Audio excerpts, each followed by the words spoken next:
Olá, bem-vindos a mais um vídeo aqui no canal. Esse vídeo é sobre documentação. A gente vai falar sobre a documentação do barco, a documentação da tripulação e tudo que a gente precisa ter para seguir a nossa viagem. A burocracia de mudar de país não é fácil, por isso que a gente anda com essa caixa de documento. Então, deixe o seu curtir e seu comentário aqui no vídeo e espero que vocês gostem.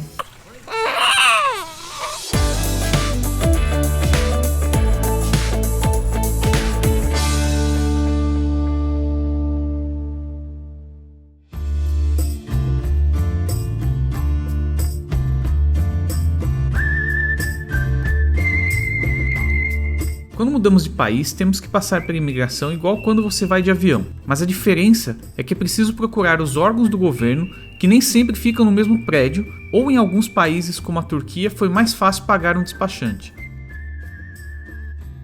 Então, quando nos dirigimos a um novo país, a primeira coisa que fazemos é baixar a bandeira do país que saímos. Antes de mostrar como é isso, eu preciso explicar como é que funcionam as bandeiras do barco. O barco precisa ser registrado em um país e obedecer à lei dessa nação. Infelizmente, o Brasil não aceita registro de barco usado comprado fora do país. Por isso, a pergunta de todo mundo: por que a gente tem a bandeira dos Estados Unidos na popa, atrás do barco? Porque é o país onde o Shogun foi registrado. A bandeira do Brasil, ela fica a bombordo, que seria do lado esquerdo do barco.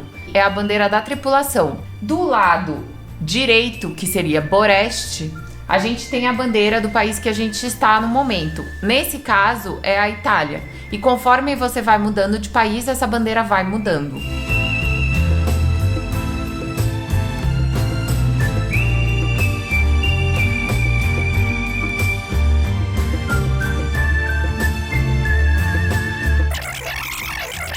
Então, quando nos dirigimos a um novo país, a primeira coisa que fazemos é baixar a bandeira do país que saímos e no lugar subimos uma bandeira amarela. Então paramos em uma quay área do país ou em uma marina, onde somente o capitão pode desembarcar e os demais tripulantes precisam ficar dentro do barco aguardando o procedimento de entrada.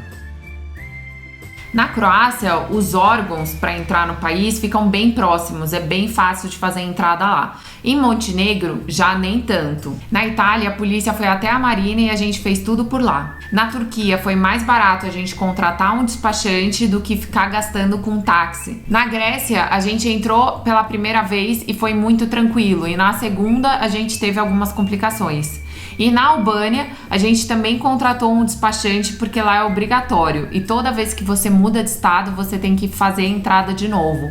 Então, cada país é diferente, cada um tem o seu jeito. Então, é sempre bom você pesquisar antes. A gente costuma usar o Num Site como referência e também Google e todos os outros sites de pesquisa para você poder entrar e saber como é a regra de cada país. O primeiro passo normalmente é a Polícia Federal. A gente apresenta a clearlist e somos encaminhados à Capitania dos Portos, que cuida da parte marítima do país. Neste lugar, eles checam a bandeira do barco seguro. Em alguns países como a Croácia, Grécia e Turquia, há uma taxa para se pagar. Já na Itália, França e Espanha não tem essas taxas, por exemplo. Com a entrada do barco aprovada, nos encaminham para a alfândega, onde vamos fazer a importação temporária.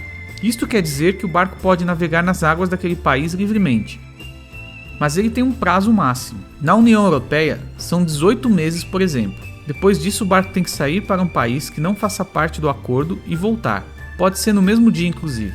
Vale destacar um detalhe: a União Europeia e Schengen são coisas distintas. Um fala da parte comercial e o outro fala da parte de circulação de pessoas, assim como nós. Por exemplo, a Croácia, ela faz parte da União Europeia, mas não faz parte do Tratado de Schengen.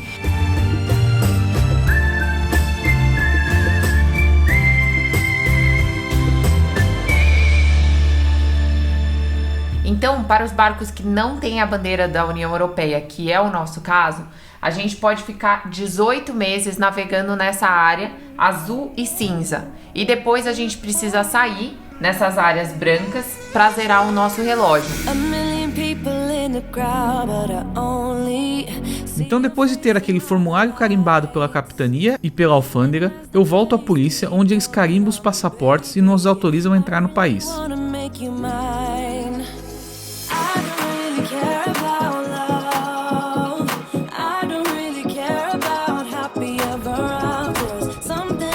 you Isso também vale para o Google. Ele precisa ser aprovado e entrar no país pela agência sanitária.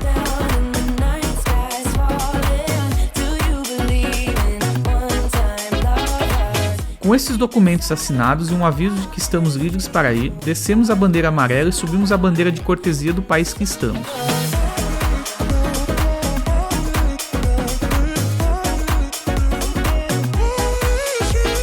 Para sair do país, fazemos exatamente o oposto. E aí estamos livres para sair pela rota mais rápida até o próximo destino.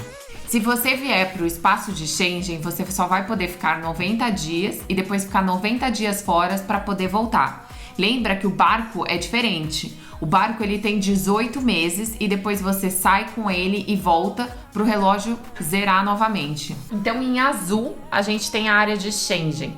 Em azul claro a gente tem Schengen, mas que não faz parte da União Europeia. E em cinza nós temos países que fazem parte da União Europeia, mas não fazem parte de Schengen.